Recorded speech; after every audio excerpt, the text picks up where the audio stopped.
Hello everyone, welcome to कर्मय batch with GV foundation में सभी का स्वागत है आपके अपने एसके सर के साथ। आज हम बात करेंगे डियर स्टूडेंट रैपिड डिवीजन में एनसीईआरटी सॉल्यूशन हमारा चल रहा है चैप्टर 1 जिसका नाम है electric field and charges standard 12। तो सभी आ जाओ अच्छे से और समझते हैं आज डियर स्टूडेंट क्वेश्चन नंबर 6 और क्वेश्चन नंबर 7 10 मिनट्स का रैपिड रिवीजन में। इससे पहले की जो क्लासेस थे उसमें एनसीईआरटी के क्वेश्चन नंबर 1 to 5 हमने डिस्कस कर लिए थे। आज हम बात करेंगे दो और क्वेश्चन और डेली अपडेट देने के लिए आप ज्वाइन कर सकते हैं जीवी फाउंडेशन विद आपके अपने एसके सर के साथ। तो शुरू करते हैं भैया, आ जाइए बात करते हैं आज क्वेश्चन नंबर 6। पहले समझिएगा बहुत अच्छे से इस क्वेश्चन नंबर 6 में क्या है, क्या अंडरस्टैंडिंग रिक्वायरमेंट है। यहां बोला गया है 4 point charges QA 2 microcoulomb, QB -5 microcoulomb, QC 2 microcoulomb and QD हमें दे रखा है -5 microcoulomb are located at the corners. ये सभी के सभी किस में है? कॉर्नर्स में है। और स्क्वायर जो है हमें दे रखा है वो दे रखा है ABCD, जिसकी हर एक साइड है वो कितनी है 10 centimetre. As you know that square का साइड क्या होता है, सेम होता है dear. What is the force on a charge of 1 microcoulomb placed at the centre of the square. ठीक है, हमें फोर्स निकालना है डियर स्टूडेंट। फोर्स कहां पे निकालना है? हमें एक चार्ज रखा हुआ है सेंटर के ऊपर रखा हुआ है। कितना रखा हुआ है? 1 माइक्रोकुलॉम रखा हुआ है। थोड़ा सा स्पीड से चलेंगे क्योंकि हमें 10 मिनट का रैपिड रिवीजन एपिसोड चला रखा है आपके लिए डियर। तो अब देखिएगा, समझिएगा ज्ञानी बाबाओ विद एसके सर के साथ। देखिए यहाँ पे ये आपका प्यारा सा क्या हो गया, स्क्वायर हो गया। इसका नाम ले लिया A, this is B, this is C and this one is D। अब देखिए यहाँ QA कितना दे रखा है 2 माइक्रोकुलॉम, QB कितना दे रखा है -5 माइक्रोकुलॉम, QC कितना दे रखा है 2 माइक्रोकुलॉम और QD कितना दे रखा है -5 माइक्रोकुलॉम दे रखा है। अब ध्यान देने वाली बात है कि सेंटर पे रखा हुआ है 1 माइक्रोकुलॉम वाला चार्ज और इसी पे हमें निकालना है फोर्स। क्या निकालना है? फोर्स। किस किस की वजह से निकालना है? ABCD चारों चार्जेस की वजह से निकालना है। तो अगर मैं देख लूं यहाँ पे एक फोर्स तो लगेगा ये 1 माइक्रोकुलॉम और -5 माइक्रोकुलॉम की वजह से, एक फोर्स लगेगा 1 माइक्रोकुलॉम और 2 माइक्रोकुलॉम की वजह से, एक लगेगा यहाँ पे -5 माइक्रोकुलॉम और 1 माइक्रोकुलॉम की वजह से, और एक लगेगा यहाँ 2 माइक्रोकुलॉम और 1 माइक्रोकुलॉम की वजह से। जिन लोगों ने डिटेल वीडियोस देखे हुए, जिन लोगों ने डिटेल स्टडी की हुई है मेरे साथ, उनको तो पता होगा कि ये जो क्वेश्चन है वो किसका है डियर स्टूडेंट? सिमेट्री का है। देखते ही आप आंसर लगा दोगे। सिमेट्री का मतलब सर यहाँ 2 माइक्रोकुलॉम है, यहाँ 2 माइक्रोकुलॉम है, दोनों का फोर्स अपोजिट डायरेक्शन में। ये प्लस में आएगा, ये माइनस में आएगा, तो ये 0 हो जाएगा। ये प्लस में आएगा और ये माइनस में आएगा, तो ये क्या आंसर हो जाएगा? 0। मतलब मैं कह सकता हूं जो नेट फोर्स होगा डियर स्टूडेंट उसका आंसर क्या आएगा? 0 आएगा। If the person is having the knowledge about the what symmetry. Symmetry के ऐसे क्वेश्चन देखते ही स्टूडेंट सॉल्व कर लेता क्योंकि आंसर क्या आ रहा है? 0 आ रहा है। अब थोड़ा समझ लीजिए डियर स्टूडेंट ये कैसे हुआ और किस तरीके से सर डायरेक्टली आपने एफ नेट 0 रख दिया। तो मुझे बताइए, अगर आपको थोड़ा भी नॉलेज हो तो एफ का फॉर्मूला क्या होता है? कि Q1 Q2 अपॉन क्या होता है डियर स्टूडेंट? R12 का स्क्वायर। ये कूलॉम्स लॉ का फॉर्मूला हमने अच्छे से पढ़ा हुआ है। अगर हम नेट फोर्स निकालें तो हमें पता है कि R की वैल्यू की जरूरत पड़ेगी। तो मैं अगर बात करूं सेंटर पे रखा हुआ चार्ज को O ले लूं, O से लगाकर D की मुझे डिस्टेंस चाहिए, तो आप पाइथागोरस थ्योरम यूज करके निकाल सकते हो। सर कैसे निकाल सकते हो? तो just I am showing you, this is your square, ये tan है, ये tan है, ये tan है और ये भी tan है। तो ये ले लिया हमने पाइथागोरस डियर स्टूडेंट। तो ये हो जाएगा आपका सॉल्व करने के बाद tan√2 हो जाएगा। अगर आप अच्छे से जानते हो square root base square plus क्या हो जाएगा? Perpendicular square. तो ये आपको बिल्कुल अच्छे से समझ जाना चाहिए। बेस की वैल्यू 10 है तो ये 10 का स्क्वायर, उधर भी क्या हो जाएगा? 10 का स्क्वायर। सॉल्व करेंगे तो ये हो जाएगा 200, बाहर निकल आएगा 10, अंदर रह जाएगा √2।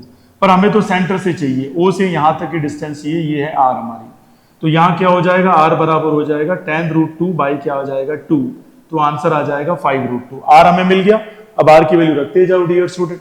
अब R की वैल्यू रखते जाओगे तो क्या होगा? पहले समझिएगा, यहाँ फोर्स O है और ये C है, तो यहाँ फोर्स लगेगा FAC और यहाँ फोर्स लगेगा डियर स्टूडेंट, ठीक है, ये FOC लगेगा। क्या लगेगा? ऑफ FOC, उधर लगेगा FOA लग जाएगा। दोनों की डायरेक्शन कैसी है? अपोजिट है, ये दोनों कैंसिल हो जाएंगे डियर। और यहाँ पे लगेगा FOD और यहां लगेगा डियर स्टूडेंट FBC। ये दोनों की डायरेक्शन कैसी है? अपोजिट। ये भी क्या हो जाएगा? कैंसिल। क्योंकि आप जब नेट फोर्स निकालेंगे तो ये माइनस का और ये प्लस का है, तो ये माइनस माइनस इधर क्या हो जाएगा? प्लस, और ये माइनस का रह जाएगा, दोनों हो जाएंगे कैंसिल। तो मैंने बहुत अच्छे से आपको क्लास में करवाया भी था ये क्वेश्चन, जब हमने 70 न्यूमेरिकल किए थे क्लास में, जब चैप्टर 1 सॉल्व किया था डियर। ठीक है, तो ये सिमेट्री पे है, इसका डिटेल सॉल्यूशन यहाँ पे लिखा हुआ है और मैंने समझा भी दिया है कि इस फिगर में सिमेट्री यूज हो रही है डियर। तो सिमेट्री वाले जो भी क्वेश्चंस होते हैं उस पर ध्यान रखना है। कॉर्नर्स को देख लो, सेम चार्जेस हैं और यहां पर भी सेम चार्जेस हैं, ठीक है, और मैग्नीट्यूड भी सेम होना चाहिए ताकि अपोजिट में क्या होगा, माइनस वाला प्लस हो जाएगा और प्लस वाला क्या हो जाएगा, माइनस। तो अभी डिस्टेंस निकाली, वो किससे निकाली थी, पाइथागोरस थ्योरम, और डिवाइड बाय 2 कर दिया था, क्योंकि डायगोनल्स होते हैं जो स्क्वायर को एक दूसरे को क्या करते हैं, बाइसेक्ट। क्या करते हैं, देखो बेटा बहुत अच्छे से समझना, डायगोनल बाइसेक्ट करते हैं, इसलिए मैंने 5√2 वहां पे किया है, और सेंटर से मुझे डिस्टेंस चाहिए इसलिए हमने ये किया है डियर। यहां तक कोई डाउट है, ठीक है। अगर आप फोर्स की बात करेंगे तो रिपल्जन होगा, corner A centre O is equal in magnitude but opposite in direction relative to the force in repulsion between the charge place at corner C. मतलब ये देख लीजिए आप, ए वाला कौन सा, ये वाला है, और ये सी वाला है, तो दोनों क्या होंगे, मैग्नीट्यूड सेम है लेकिन डायरेक्शन दोनों की क्या हो जाएगी, अपोजिट, दोनों क्या हो जाएंगे, कैंसिल। तो कैलकुलेशन करने की कोई जरूरत नहीं है, सीधा आप लिख सकते हैं और समझा सकते हैं, ठीक है। उम्मीद है ये वाला आपको थोड़ा बहुत समझ में आ गया होगा। नेक्स्ट बात करते हैं, ये क्वेश्चन थोड़ा समझिएगा डियर, इजी है वैसे तो, क्वेश्चन में कोई दम नहीं है। An electrostatic field line is a continuous curve that is a field line can not have the sudden break, why और व्हाई नॉट, ठीक है। तो यहां समझिएगा डियर, मैंने आपको समझाया भी था, कोई भी पॉजिटिव चार्ज होता है तो उसके अंदर इलेक्ट्रिक फील्ड जो आता है वो कैसा आता है, रेडियली आउटवर्ड आता है, और कहां तक जाता है, ये इन्फिनिटिव तक जाता है। कहां तक जाता है डियर स्टूडेंट, इन्फिनिटिव तक जाता है। जैसे अगर मैं कहूं कि यहां पर कैसा है, तो डिस्ट्रीब्यूशन यहां पे याद रखना कैसा होगा, हमेशा कंटिन्यूस होगा। सर कंटिन्यूस होने के लिए कोई आपके पास एग्जांपल है, बिल्कुल है। मैंने अगर कहा यहाँ सोर्स चार्ज है और यहाँ पे कोई चार्ज रख दिया आपने Q1, क्या रख दिया Q1, तो Q0 और Q1 के बीच में क्या लगेगा, फोर्स लगेगा ही लगेगा डियर स्टूडेंट।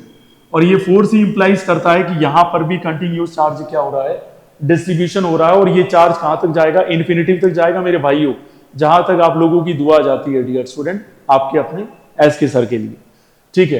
तो यहां तक समझ में आ गया होगा डियर, बहुत अच्छे से समझ में आ गया है, तो फिर आगे बात करते हैं डियर, ठीक है। इसका एक्सप्लेनेशन भी मैंने आगे दे रखा है, दैट्स वेरी इजी।